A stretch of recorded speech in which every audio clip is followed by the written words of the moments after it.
எல்லாரும் vivo T4 Ultra review எங்க வேணான்னு கேட்டிருந்தீங்க. எஸ், யூனிட் வரதுக்கு டிலே ஆயிடுச்சு, அதனால வீடியோவும் லேட்டா தான் வருது. இப்போ vivo T4 Ultra இருக்கு. ஏன் இந்த ஸ்மார்ட் போனுக்கு இவ்வளவு எதிர்பார்ப்பு அப்படின்னு பாத்தீங்கன்னா, இதோட ப்ரெடெசஸர், அதாவது போன வருஷம் லான்ச் ஆச்சு இல்லையா, vivo T3 Ultra ரொம்பவே பாப்புலரான ஸ்மார்ட் போனா இருந்தது. அது மட்டும் இல்ல, வேல்யூ ஃபார் மணி டிவைஸாவும் இருந்தது. அதனாலே இதோட ஹைப்போ அதிகமா இருக்கு.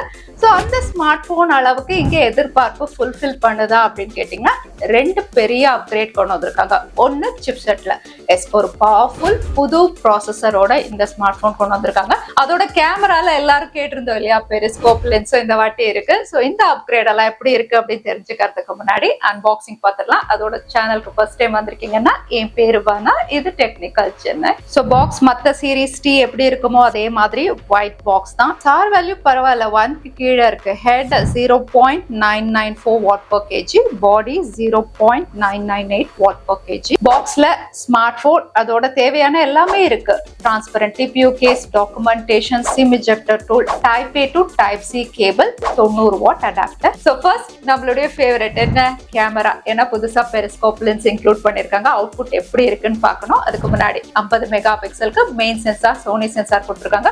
கூடவே 8 மெகா பிக்சல் அல்ட்ரா வைட், அதோட 50 mega pixel 3x periscope lens கொடுத்திருக்காங்க. இது மேக்ஸிமம் 100x வரைக்கும் டிஜிட்டலா ஜூம் பண்ண முடியும். ஸோ 1x 10x அந்த மாதிரி டிஃப்ரெண்ட் லெவல்ஸ்ல பண்ணலாம். ஸோ அவுட்புட் எப்படி இருக்குன்னு பார்க்கலாம். இது கூடவே 32 mega pixel selfie camera, macro மோடும் இருக்கு. நான் சில மேக்ரோ ஷாட்ஸும் எடுத்து நல்லா இருக்கு டீடைல்ஸோட.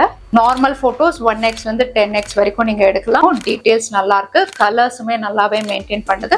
வைட் ஆங்கிள் 0.6xல, அதுலயுமே டைனமிக் ரேஞ்ச் நல்லாவே கேப்சர் பண்ணுது. கலர்ஸுமே பாத்தீங்கன்னா எப்பவுமே மெயின்ல இருந்து உங்களுக்கு வைட் ஆங்கிள் போகும்போது கொஞ்சம் டல்லா இருக்கும். பட் இந்த வாட்டி கலர்ஸுமே ஓரளவுக்கு நல்லாவே மெயின்டைன் பண்ணிருக்கு. போர்ட்ரேட் ஷாட்ஸ் சொல்லவே தேவையில்ல, எப்பவுமே விவோ அசத்துவாங்க. இதுலயும் உங்களுக்கு மல்டி ஃபோக்கல் போர்ட்ரேட்ஸ் நீங்க ஜூம் பண்ணி எடுத்துக்க முடியும். 23mm, 35mm, 50mm மெயின் கேமரால இருந்து, பெரிஸ்கோப் லென்ஸ்ல இருந்து 85mm, 100 வரைக்கும் நீங்க போர்ட்ரேட் ஷாட்ஸ் நீங்க எடுக்க முடியும். நீங்க சப்ஜெக்ட் உடைய ஸ்கின் டோன் கொஞ்சம் என்ஹான்ஸ் பண்ணிருக்கு. ஆனா வந்து ஏனோ தானோ அப்படின்னு இல்லாம வந்து ரொம்பவே நேச்சுரலா என்ஹான்ஸ் பண்ணிருக்கு. பேக்ரவுண்ட் பிளர் எஃபெக்டும் பாக்குறதுக்கு நேச்சுரலா இருக்கிறதுனால அவுட்புட் ரொம்பவே நல்லா இருக்கு. டீடைல்ஸும் நல்லா இருக்கு. செல்ஃபி கேமராலையும் கலர்ஸ், டீடைல்ஸ் நல்லாவே கேப்சர் பண்ணுது. சப்ஜெக்ட் உடைய ஸ்கின் டோன் அப்படின்னு பாத்தீங்கன்னா வந்து இங்கேயும் கொஞ்சம் உங்களுக்கு ஸ்மூத்தன் பண்ணி தான் காட்டுது. ஆனா பாக்குறதுக்கு நல்லாவே இருக்கு. போர்ட்ரேட் ஷாட்ஸ்லயும் பிளர் எஃபெக்ட் நல்லா இருக்கு. Low light photography vivo T3 Ultraல அந்த அளவுக்கு பெஸ்டா இல்ல. சோ இதுல எப்படி இருக்குமோ அப்படின்னு பார்த்தா, நாய்ஸ் இல்ல, டீடைல்ஸ் நல்லாவே கேப்சர் பண்ணுது. லைட் கண்ட்ரோலுமே நல்லா பண்ணுது. வீடியோகிராஃபி ஃப்ரண்ட் ரியர் ரெண்டுமே 4K 60 fps சப்போர்ட் இருக்கு. அதோட வந்து நேர்ல எப்படி இருக்கோ அதே மாதிரி கேப்சர் பண்ணுது. இங்க பாத்தீங்கன்னா என்னுடைய சாரி கலரா இருக்கட்டும், இல்ல பின்னாடி செடி, எல்லாமே வந்து ரொம்பவே நேச்சுரலா அப்படியே கேப்சர் பண்ணிருக்கு. டீடைல்ஸ் நல்லா இருக்கு. செல்ஃபிலுமே வீடியோ குவாலிட்டி நல்லா இருக்கு. ஸ்டெபிலைசேஷனுமே பாத்தீங்கன்னா 4K 60 fpsல நார்மலா நான் கையில தான் எடுத்தேன். அதுவே நல்லா இருந்தது. ஸோ நீங்க வீடியோ பிளாகிங்லாம் பண்றீங்கன்னா நீங்க ட்ரைபாட்ல எடுக்கும்போது இன்னுமே நல்லா இருக்கும் ஸ்டேபிளா. பேட்டரி 5500 mAh, இது blue volt silicon anode battery. இது கூடவே 90 வாட் அடாப்டர் இருக்கு. சார்ஜிங் அப்படின்னு பாத்தீங்கன்னா வந்து அரை மணி நேரத்துல 50% சார்ஜ் ஆயிடுது. ஆல்மோஸ்ட் 50 to 55 மினிட்ஸ்ல உங்களுக்கு ஃபுல் சார்ஜ் ஆயிடும். ஸோ பேட்டரி ஆப்டிமைசேஷன் பொறுத்த வரைக்கும் பெருசா என்னால சொல்ல முடியாது. நான் 2 நாள் தான் நான் யூஸ் பண்ண வரைக்கும் நல்லாவே இருக்கு. அடுத்த பெரிய அப்கிரேட் பெர்ஃபார்மன்ஸ். ஏன்னா புது சிப்செட் MediaTek Dimensity 9300+ இந்த சிப்செட்ல கொண்டு வந்திருக்காங்க. ஸோ இதை நம்ம ஸ்னாப் டிராகனோட கம்பேர் பண்ணணும். ஸ்னாப்டிராகன் 8 Gen 3 அளவுக்கு, அதாவது ஃபிளாக்ஷிப் சிப் அளவுக்கு இதோட பெர்ஃபார்மன்ஸ் இருக்கும். இங்க வந்து கிளாக் ஸ்பீட் அப்படின்னு பாத்தீங்கன்னா மெயின் கோர், அதாவது Cortex X4 உங்களுக்கு 3.42 GHz. அதே MediaTek Dimensity 9300 இருக்கு இல்லையா, அதுல பிரைம் கோர், அதாவது மெயின் கோர் வந்து உங்களுக்கு 3.25 GHz. ஸோ வந்து இங்க கிளாக் ஸ்பீடே அதிகப்படுத்திருக்காங்க மெயின் கோர்ல. அதோட MediaTek வந்து Dimensity 9300+ லான்ச் பண்ணும்போது ரெண்டு புது விஷயம் கொடுத்திருக்கதா சொல்லியிருந்தாங்க. ஒன்னு MAGT, இன்னொன்னு NOS.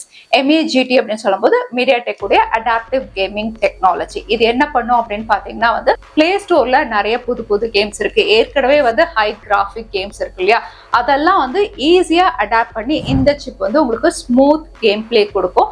அதையும் நான் செக் பண்ணி பார்த்தேன். பிஜிஎம்ஐ அப்படின்னு பாத்தீங்கன்னா உங்களுக்கு 90 fpsல ஸ்டேபிளா விளையாட முடிஞ்சது, லேகே இல்ல. One of the powerful chip, பெஸ்டா கேம் பிளேவும் இதுல நீங்க பண்ண முடியும். இன்னொன்னு பாத்தீங்கன்னா NOS அப்படின்னு சொல்லும் போது வந்து நெட்வொர்க் அப்சர்வேஷன் சிஸ்டம் அப்படின்னு சொல்லுவாங்க. ஸோ இது என்ன பண்ணும் அப்படின்னு பாத்தீங்கன்னா வந்து உங்களுடைய வைஃபை, அதாவது நெட்வொர்க் கனெக்டிவிட்டியை இன்னும் பெட்டர் ஆகும். அதாவது சிக்னல் ரொம்ப கம்மியா இருக்கு இருந்தாலுமே வந்து உங்களால கால்ஸ் அட்டென்ட் பண்ண முடியும், டேட்டா யூஸ் பண்ற அளவுக்கு வந்து இந்த சிப் செட்ல வந்து என்ஹான்ஸ் பண்ணிருக்காங்க. ரெண்டு புது விஷயம். Antutu scores பாருங்க, அதுவும் 2 மில்லியன் கிட்ட இருக்கு. அகைன் ரீட் அண்ட் ரைட் ஸ்பீடுக்கு LPDDR 5x RAM, UFS 3.1, அதோட ஸ்கோர்ஸுமே நல்லா இருக்கு. CPU த்ராட்லிங் டெஸ்ட் பண்ணி பார்த்தேன். பவர்ஃபுல் சிப்பா இருந்தாலும் பெருசா த்ராட்டில் ஆகல. உங்களுக்கு தெர்மல் மேனேஜ்மெண்ட்டுக்கு கூலிங் சிஸ்டமும் கொடுத்துருக்காங்க. Software latest Android 15 FunTouch OS 15 தான் வருது. 3 years OS update, 4 years security patch update.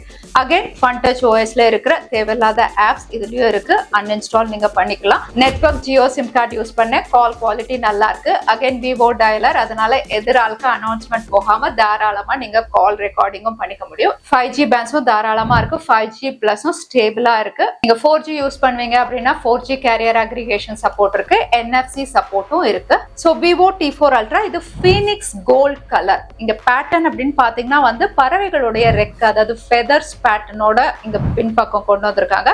லைட்டுக்கு ஏத்த மாதிரி வந்து இந்த பேட்டர்ன் மாறுறது ரொம்பவே நல்லா இருக்கு. உங்களுக்கு சிம்பிள் கிளாஸியா வேணும் அப்படின்னா இன்னொரு கலரும் இருக்கு, மீட்டியோர் கிரே, அதுவும் நீங்க பார்க்கலாம். டிசைன்ல இங்க சேஞ்ச் என்ன அப்படின்னு பாத்தீங்கன்னா வந்து கொஞ்சம் பெரிய camera module, Vivo V50 series மாதிரியே இருந்தாலும் இங்க அடிஷ்னலா பெரிஸ்கோப் லென்ஸ் கொடுத்திருக்காங்க. அதோட பின்பக்கம் AI Aura Light Portrait 2.0, இது லோ லைட்ல பிக்சர்ஸ் எடுக்க யூஸ் பண்ணிக்கலாம். அதோட back panel glassy glass back panel, frames plastic frame. எப்போ மாதிரி விவோ இதுவும் ஸ்லீக்கா தான் கொடுத்துருக்காங்க. வெறும் 7.45 mm திக்னஸ் தான். யூஸ் பண்றதுக்கும் கம்ஃபர்டபுளா இருக்கு. இன்ஹேண்ட் ஃபீலுமே நல்லா இருக்கு. வெயிட் வந்து வெறும் 193 கிராம் தான். போர்ட்ஸ் அண்ட் பட்டன்ஸ், ரைட் சைட்ல volume up and down, power button, கீழே SIM slot, mic, type C port, speaker grille இருக்கு. மேல டுவல் ஸ்பீக்கர்ஸ் இல்லையா, அதனால இன்னொரு ஸ்பீக்கர் அவுட்புட், அதுக்கப்புறம் செகண்டரி நாய்ஸ் கேன்சலேஷன் மைக் கொடுத்துருக்காங்க. சிம் ஸ்லாட் அப்படின்னு பாத்தீங்கன்னா வந்து டுவல் சிம் தான், ரெண்டு 5G சிம் நீங்க யூஸ் பண்ணலாம். SD கார்டு சப்போர்ட் கிடையாது. டியூரபிலிட்டிக்கு IP64 ரேட்டிங் தான், அதனால தண்ணிக்குள்ள எல்லாம் போட்டு எடுக்க முடியாது. வாட்டர் ஸ்ப்ரே தாக்கு பிடிக்கும். Front panel display protection, Scott sensation alpha கொடுத்துருக்காங்க. கொரில்லா கிளாஸ் எப்படியோ அந்த மாதிரி தான். டிஸ்பிளே குவாட் கர்வ் டிஸ்பிளே அப்படிங்கறதுனால எல்லா பக்கமும் ஈவனா இருக்கு. Display size 6.67 inches. AMOLED panel 1.5K ரெசல்யூஷனோட வருது. Refresh rate 120 Hz. பீக் பிரைட்னஸும் நல்லாவே இருக்கு, 5500 nits அப்படிங்கறதுனால நீங்க வெளிச்சத்துல சன்லைட்ல யூஸ் பண்ணும் போதும் தெளிவாவே இருக்கு. அதோட டிஸ்பிளே குவாலிட்டி செக் பண்றதுக்காக யூடியூப் பிளே பண்ணி பார்த்தேன், HDR சப்போர்ட் இருக்கு. நெட்ஃபிளிக்ஸ்லயும் செக் பண்ணி பார்த்தேன், அதுலயும் HDR சப்போர்ட் இருக்கிறதுனால வீடியோ குவாலிட்டி நல்லா இருக்கு. அதோட டிஸ்பிளே குவாலிட்டி இன்னும் நல்லா வேணும்னா செட்டிங்ஸ்ல விஷுவல் என்ஹான்ஸ்மெண்ட் கொடுத்துருக்காங்க. அதை எனேபிள் பண்ணிட்டீங்கன்னா யூடியூப், நெட்ஃபிளிக்ஸ்ல நீங்க மூவிஸ் பார்க்கும்போது, வீடியோஸ் வாட்ச் பண்ணும்போது அவுட்புட் நல்லா இருக்கு. கலர் கேலிப்ரேஷன், கான்ட்ராஸ்ட் ரேஷியோ எல்லாமே உங்களுக்கு நல்லா இருக்கு, டெப்தா இருக்கு. Fingerprint, optical in display, quick unlock ஆகுது. Audio stereo speakers, Dolby Atmos இல்ல இருந்தாலுமே ஆடியோ குவாலிட்டி நல்லா இருக்கு, லவுடா கிளியரா இருக்கு. AI ஃபீச்சர்ஸ் இதுலயும் இருக்கு. AI நோட் அசிஸ்ட் போனீங்கன்னா நீங்க டிரான்ஸ்லேட் பண்ணிக்கலாம், சம்மரைஸ் பண்ணிக்கலாம். AI டிரான்ஸ்கிரிப்ட், கால் டிரான்ஸ்லேஷன் கொடுத்திருக்காங்க. சர்க்கிள் டு சர்ச்சும் இருக்கு. போட்டோஸ்ல AI எரேஸ் கொடுத்திருக்காங்க. போட்டோ என்ஹான்ஸ்மெண்ட் இருக்கு. லைவ் கட் அவுட் ஃபீச்சரும் நல்லாவே இருக்கு. சோ விவோ T4 அல்ட்ரா இந்த ஃபீச்சர்ஸோட விலை எப்படி பாத்தீங்கன்னா 8GB 256GB ROM வந்து 37,999 ரூபாய். கார்டு ஆஃபர் யூஸ் பண்ணீங்க அப்படின்னா 34,999 ரூபாய்க்கு இந்த ஸ்மார்ட் போனை வாங்கலாம். இந்த விலைக்கு இங்க ஸ்ட்ராங்கா இருக்கிறது அப்படின்னு பாத்தீங்கன்னா பெர்ஃபார்மன்ஸ், பிளாக்ஷிப் சிப் கொடுத்துருக்கிறதுனால வந்து கேம் பிளே ரொம்பவே ஸ்மூத்தா இருக்கு. அதோட கேமரா பெரிஸ்கோப் லென்ஸ்ல வந்து உங்களுக்கு அவுட்புட் நல்லா இருக்கு, வீடியோ குவாலிட்டியுமே நல்லா இருக்கு. ஸோ ஒரு பிளாக்ஷிப் கிரேட் கேமரா அப்படின்னு சொல்லலாம் இந்த பிரைஸ் செக்மெண்ட்டுக்கு. அதோட வந்து டிஸ்பிளே குவாலிட்டியும் குவாட் கர்வ் அப்படிங்கறதுனால ஒரு ஃபுல் வியூ டிஸ்பிளே மாதிரி ஈவன் அண்ட் கலர் டோன்ஸுமே நல்லா கொடுத்துருக்காங்க. இதோட 90 வாட் ஃபாஸ்ட் சார்ஜிங் சப்போர்ட்டுமே நல்லா இருக்கு. ஸோ இந்த ஸ்மார்ட் போன் நீங்க வாங்கணும் அப்படின்னு நினைச்சீங்கன்னா இதோட ஃபர்ஸ்ட் சேல் ஜூன் 18th இருந்து பிளிப்கார்ட், அதுக்கப்புறம் விவோ உடைய ஸ்டோர் ஆன்லைன் ஸ்டோர்லயும் மற்ற பார்ட்னர் ஸ்டோர்ஸும் நீங்க வாங்கலாம். ஆஃபர் அப்படின்னு பாத்தீங்கன்னா கூப்பன் கோடும் கொடுக்குற, வேணுங்கிறவங்க யூஸ் பண்ணிக்கோங்க. ஸோ விவோ T4 அல்ட்ரா பத்தி நீங்க என்ன நினைக்கிறீங்க? ஆல்ரெடி விவோ உடைய சீரிஸ் அதாவது T3 அல்ட்ரா யூஸ் பண்ணிருந்தீங்கன்னா உங்களுடைய எக்ஸ்பீரியன்ஸ் ஷேர் பண்ணுங்க, வாங்குறவங்களுக்கு யூஸ்ஃபுல்லா இருக்கும். வீடியோ பிடிச்சிருந்தா லைக் பண்ணுங்க, உங்க ஃப்ரெண்ட்ஸோட ஷேர் பண்ணுங்க. இன்னொரு வீடியோல பார்க்குறேன். Stay safe, stay happy.